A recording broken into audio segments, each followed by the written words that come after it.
प्रदूषण कमी करण्याच्या करता पुणे आणि पिंपरी चिंचवडमध्ये जी मेट्रो आणि PMPML कंपनी चालली बसेस, त्याच्यामध्ये माझ्या पिंपरी चिंचवडकरांना इथून मेट्रोतनं कुठेही जायचं असेल तर त्यांना मोफत प्रवास करणार। पुणे पिंपरी चिंचवड पुरतं, पुणे पिंपरी चिंचवड दुसऱ्या मेट्रो नाही, ही आपली मेट्रो। नाही तर मुंबईला जाल मेट्रोत बसाल, दादा म्हणला फुकट, अरे तुझ्या ती तसलं नाही, तिथं पकडतील, नागपूरला पकडतील। ही आपलं पुणे आणि पिंपरी चिंचवडचं चाललंय आणि आपली PMPML आहे ती पण फुकट, त्याच्यातनं पण तुम्हाला कुठं जायचं तिथं जा। त्या संदर्भामध्ये आमच्या समोरच्या पार्टीनं 75 वर्षाच्या पेक्षा जास्त वय होईल त्यांना फुकट। आता ज्याला जन्माला आलेला 75 वर्ष वाट बघायचं, कधी मी 75चं व्हायचो, कधी फुकट जायचो, कधी फुकट जायचो।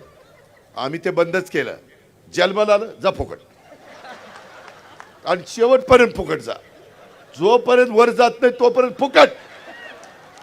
काय अडचण आहे? आणि मी हे करून दाखवणार आहे। मी शब्दाचा पक्का आहे। मी ज्यावेळेस विधानसभेच्या निवडणुकीला सांगितलं मी माझ्या लाडक्या बहिणींना मदत करणार, मी मदत केली आहे। मी माझ्या शेतकऱ्यांना 3, 5, 7.5 हॉर्सपावरच्या मोटरचं वीज बिल शून्य करणार, केलं। आज माझ्या शेतकऱ्याला वीज बिल शून्य येतं, शून्य। ही गोष्ट आम्ही करतो, मी जे बोलतो तेच करतो, मी शब्दाचा पक्का आहे। हा अजितदादाचा वादा आहे, पण त्याकरता माझ्या जीवाभावाचे उमेदवार हे तुम्ही निवडून दिले पाहिजे। मी आता जे जे तुम्हाला सांगितलेलं आहे ती करण्याची बांधिलकी माझी आहे। मी मागं करून दाखवलंय। मी महाराष्ट्रात सभांना जातो त्यावेळेस मी सांगतो माझ्या हातात पिंपरी चिंचवड असताना ते पिंपरी चिंचवड जसं मी चांगलं करून दाखवलं तसं तुमचे शहर करीन।